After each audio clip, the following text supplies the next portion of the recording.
everybody, welcome back to the second part of modeling the beanbag chair.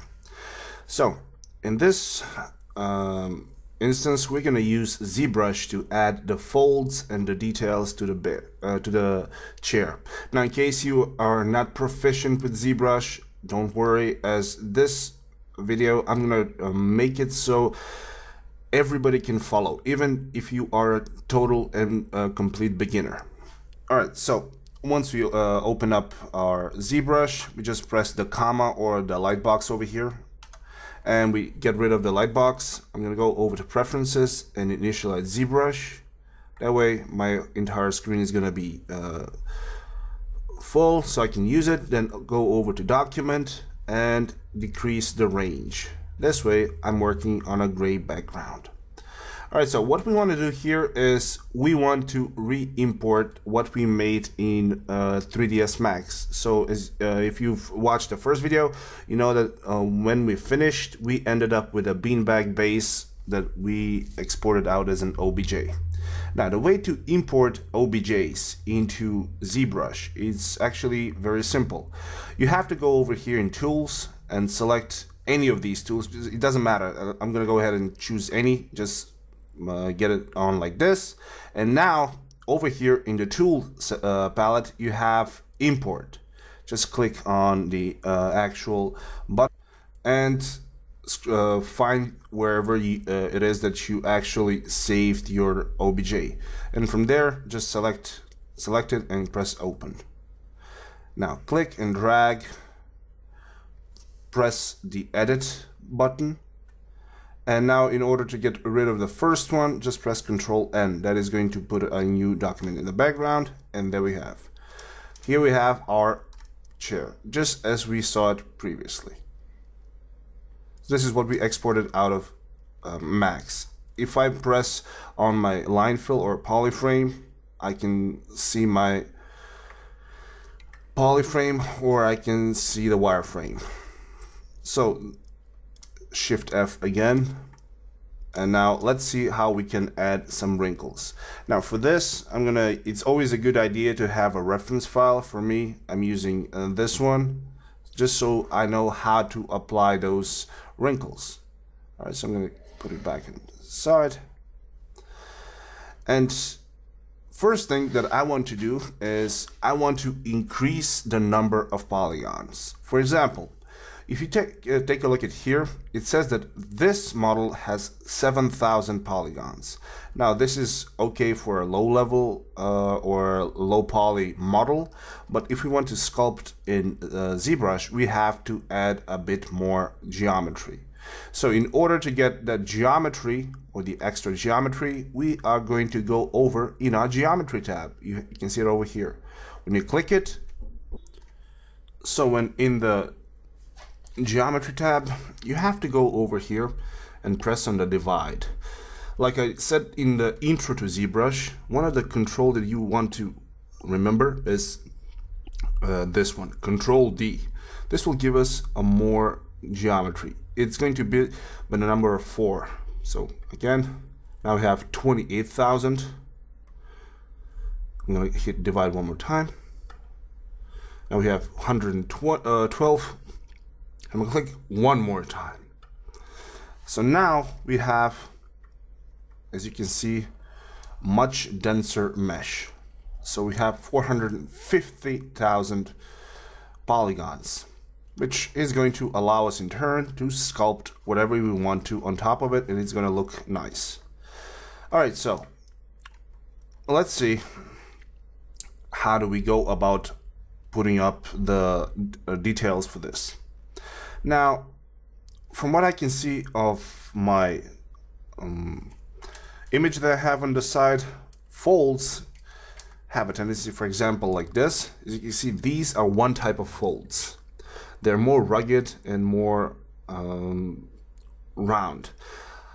It kind of all depends on what kind of a material your bag is going to be made out of. This actually looks like something that is more rugged, opposed to something like this, where as you can see, the folds are more like some kind of a textile. But for ours, we're gonna try and keep to something like this.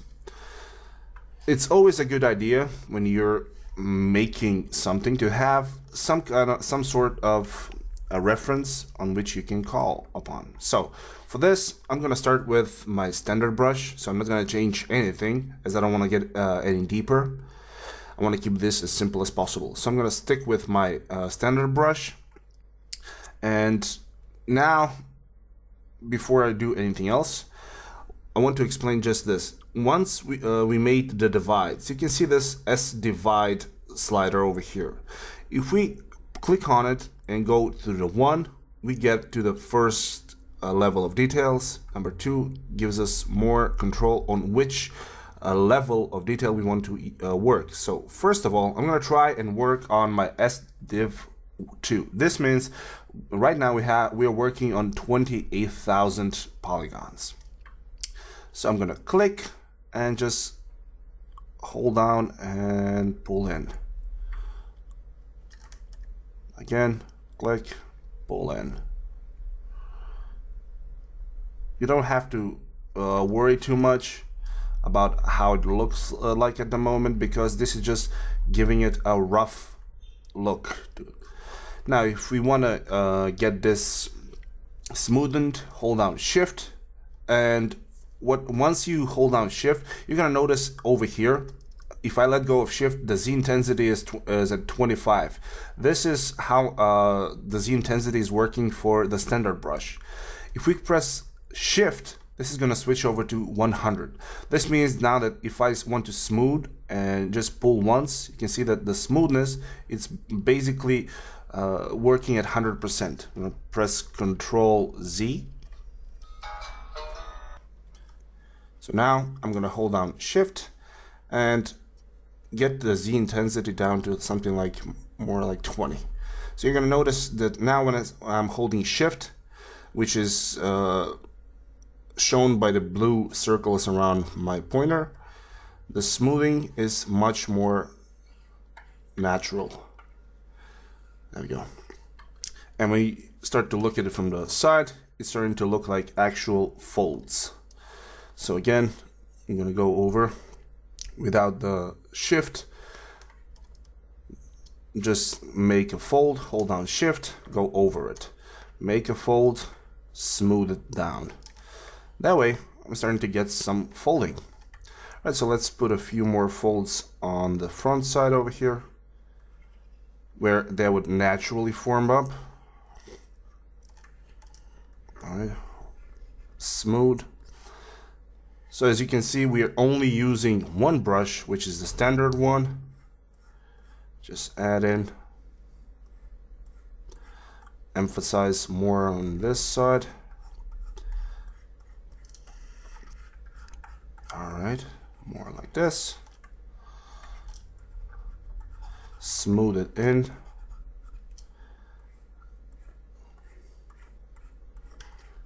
And here you have total control over how your chair is going to fold. So again, put in something like this. And also, if you want to get the negatives or the alternatives, you can just hold down Alt, and instead of putting in extra, you can put in some indentions. So you are diving in the model. So delving in, put in positive, go in negative, and you get sharper creases over here. All right, again. Now, one thing about detailing in ZBrush is that it usually does give amazing results, but it is a bit of time consuming, as you can notice, because you're simply trying to hand paint all the details. And at this state, it's kind of all depends on what you want to achieve. So as you can see, I'm just doing the basic adding and smoothing until I get it to a state in which I will be happy with it. So we can continue on to the second phase in which we're going to start to add a bit more details with micro detailing, and I'm about to show you how to do that as well. So for this, all right, something like this. For this video, I don't want to get into too much detailing because I'm trying to keep it fairly simple. So let's go just a few more. I'm trying to keep it fairly simple so you guys can follow along. On your side though, when you're making your model, you might want to spend a bit more time when you're detailing it this phase. So once we have all of the major details in, like I have it over here, we can either continue adding more with either the standard brush or some of the other brushes, or we can go and start a second phase of adding micro details by using alphas. Now, this is fairly straightforward and simple, as I'm not going to go over any other brushes. The only thing that I'm going to change is I'm going to click over here where it says alpha. So once you're here, it's going to give you a different set of alphas that come pre-packed with ZBrush. For example, if I press on, let's say, any of the ones that are here, so let's try alpha 58, and my stroke, if I put it like this, as it is right now with dots, and start pulling, you're going to see something like this happening, which is not something that we would like to have. So I'm going to press Ctrl Z, I'm going to press on stroke, and here I'm going to select drag rectangle. What this does is basically selecting, click and drag, and it's going to allow you to position this to wherever you want it. But now you're going to notice that once I do this, I get a lot of breakups in the geometry, basically because now I need to have more details. Now, since we subdivided it previously, we know that we have multiple subdivision levels. I can go here and scroll to level 3 or even level 4. In case you don't have this, all you have to do is just click on divide one more time. And now when I click and drag, you're going to notice that I have some extra details that I can place in with a simple drag of the mouse. The strength of these alphas is directly influenced by the Z intensity. So this slider, which we changed for the smoothness, is basically going to control how hard the Z intensity is going to be for the alpha. For example, with a level of 10, you can notice that these lines are starting to get much less visible. So even with this standard one, we can get over here and try to squeeze in something, but it really doesn't look natural. So for this, I'm going to use a custom alpha. To do it, I'm going to click on alpha and come over where it says import and click it. Now from here, I'm going to choose my custom alpha that I have, which is basically just a simple black and white image. I actually have opened that in Photoshop so you guys can see it. There we go. So as you can see, it's just a black and white image. So you can look at alphas as you would look masks in Max. Everything that is white is going to be visible. Everything that is black is going to be invisible. So knowing this, we go back to ZBrush. Now I have the stroke set as a drag rectangle and I have an alpha. So once I click and drag, I'm getting something like this now. And this can, whoops, let's try and put it at a place where it's going to be visible. And also I want to get the intensity up a bit so it's going to be all right. Now the great thing about using alphas in ZBrush is that you have total control over everything. For example, if I want to have it more pronounced, I can click and drag it over here. There we go. As you can see, it's really adding up to that effect. And the thing is, you can overlay them one on top of the other for some instant results. You can make them smaller, you can make them bigger, you can even put it up something like this. there we have right away a lot more details in the folds. Again,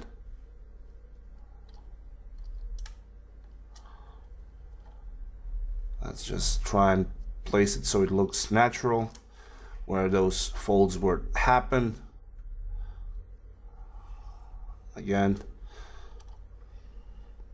and all of this is just by using one single alpha. Now if you mix it up and use different type of alphas, you're gonna be able to get a lot of different results, and in many cases those results would end up with you having a really high detailed chair, or a model, not a chair. It doesn't have to be just a chair. Let's go put it up. But it kind of all goes down to like trying until you get that perfect look for your, there we go, something like this.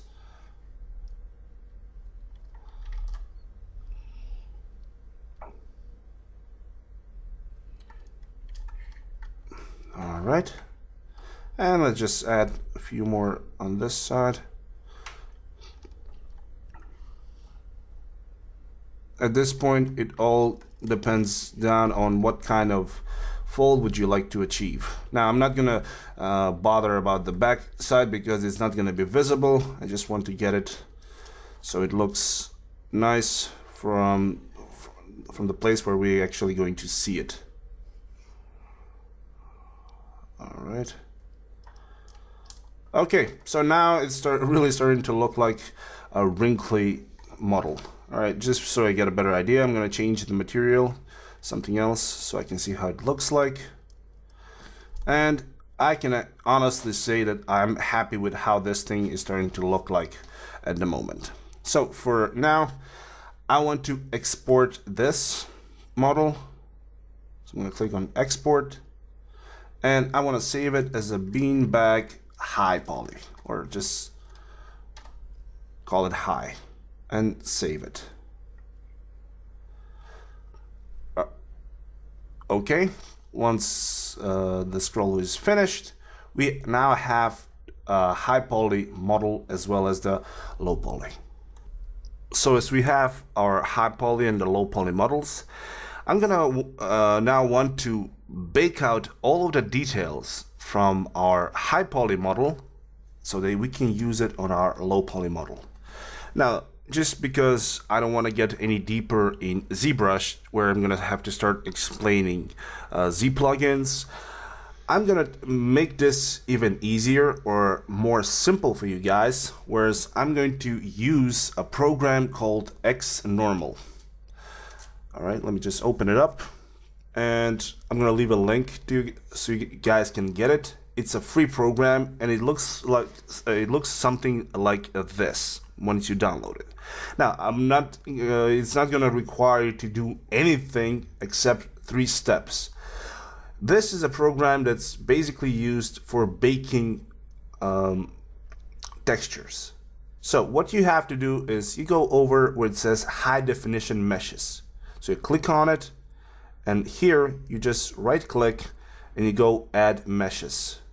From here you select your high poly object, so the one we exported from ZBrush. So click, double click, then you go down to low definition meshes. Here you again right click, add meshes, and you choose the low level, or the one that we exported from max. So with both of these, now we're gonna go down to this baking option. Once we're here, we have the plethora of maps that we can bake out. For this case, although I won't need any of these other ones, but I can actually make any of them if I need them. But for this video, I only need a normal map. So I have this one selected. So what I have to do is I'm gonna go over here, click, and it's gonna ask me where I want to save my map. I have it in my folder, so I'm gonna call it beanbag normal and save it. And once I've clicked that, I just have to choose what kind of a size I would want it to have it, and I'm gonna click on generate maps. In a second it's gonna start making that normal map, and since we unwrapped this entire thing, you're gonna notice that our since we unwrapped the low poly model, you're gonna notice that all the normals have been baked exactly at the UVs that we got from our normal map. So we're gonna close this, and now we are finished with X normals, and we're gonna close it as well. All right, so I want to save my high poly model in case something goes wrong. Now, the way to save things in ZBrush, you basically need to save the tool that you are working with, because the common mistake people do is they go over to document and then they hit save. That way you are not saving what you're working, but you're basically saving all of the settings you've changed in your model. So you need to go over here where it says save as, click, and beanbag base, it's gonna save it as a ZTL, so save. All right, so once we have this, let's go back to Max and use the normals over there. All right, so here we are back in Max. Here is what we had when we started in Max. So let's go ahead and see how we can bring in, or how it would look like when we bring in the information that we baked out from ZBrush. So for this, I'm gonna go ahead and just unhide all, and I actually have a simple scene set up here, so I can basically just show you guys how it looks as it is right now. So I'm gonna go and apply my velvet material. Let's go ahead, so something like this. Put my velvet material on it, and let's render out so we see how it looks like when it's without anything. All right, so this is what we have right now in our scene. So this is the model that we have here. Now we want to add the textures that we baked out from X normals, which is this texture for the normals. Now, the way to add it here would be to use the V-Ray displacement mod. So we're gonna go over to the modifiers, choose V-Ray displacement mod, and now when we are in V-Ray displacement mod, we simply need to input the map that we baked out. So I'm gonna open my materials, find my normal map, and put it in one of the free ones. So I'm gonna pull it over here. So there we go. Now we have it as a map. So I'm gonna click and drag my map in the text map here. So put it as an instance. All right, this way, now I can use it as a displacement map. And one thing that you're gonna notice as soon as I'm finished is that our model is gonna end up looking different. It's gonna have some of the details, but also a problem. But let's just see how it is before we start explaining anything else. I'm gonna go over and start a render. And now we can see that those details that we inputted in ZBrush are slowly starting to have their way back. But also another thing that you might notice is this line over here. Now that's the seam line. And if you remember in the first video, I told you it's important when you're placing your seams to put them in places where they won't be generally seen. So if you can hide them, that's the best place to do it. Now, I'm going to show you how to fix this issue as well. But first, before I start fixing the seam, I want to tell you that the amount of distortion you get here, or the displacement for the details, is directly controlled by the amount of V-Ray displacement you place here. So for example, if I put this up to 8 centimeters, all of these details are going to come in rather nicely. It's going to be better visible, and in turn is really going to emphasize our issue with the seam. So let's see how this looks like right now. And as you can see now, the details are much more visible, and also the problem with the seam is more pronounced. So the way to fix this is basically going back a few steps and fixing the actual UV seams.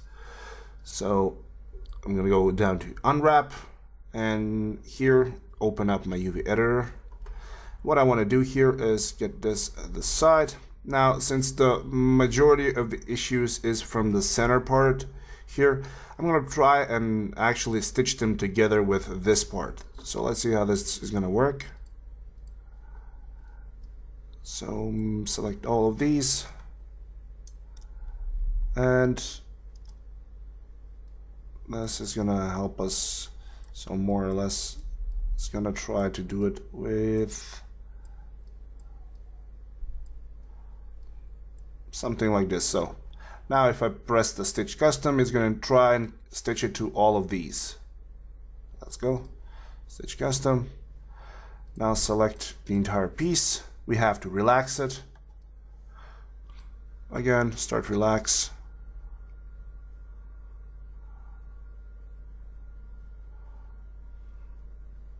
Wait until all of the geometry has been fixed up by edges. Now switch it back to polygon and stop to relax and apply. So now we have new UV aisles. We have to select both of them, rescale them, and place them in the same UV space. So the next thing that we can do is, let me just get this a bit more texture space. All right. Yeah, this is gonna work. So what we want to do now is we want to take this again, export, and let's just call it rework. Save. And do the same thing with X normals we did previously. So instead of choosing the low definition we had previously, we're going to use as X add meshes, and we're going to use the rework. So this one has new UV setup, baking editor. Choose how you want to name your map. I'm going to call it normal 2. Save. Not going to change anything else, just going to press generate maps, and let's see what happens. This is supposed to give me the new UV map with the normals, as you can see here. All right, this is done. Close here as well. We have the new UVs. Now in the displacement mod, instead of using the first map, we want to go ahead and just drag in our second map. So this is the one we're using right now. So it's the new and updated version. So here, just click and drag up over here. And now let's re-render and see how our scene is going to look. And as soon as our render is finished, we can see that we no longer have that issue with the seam because we fixed the UV unwrapping. And this is what we end up with. Now, if we took a bit more time to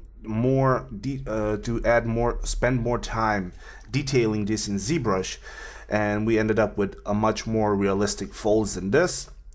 Once we got it back to max, we would have gotten all of those details on our original mesh, and you would end up with a much more detailed chair or a model or whatever else it is that you're doing.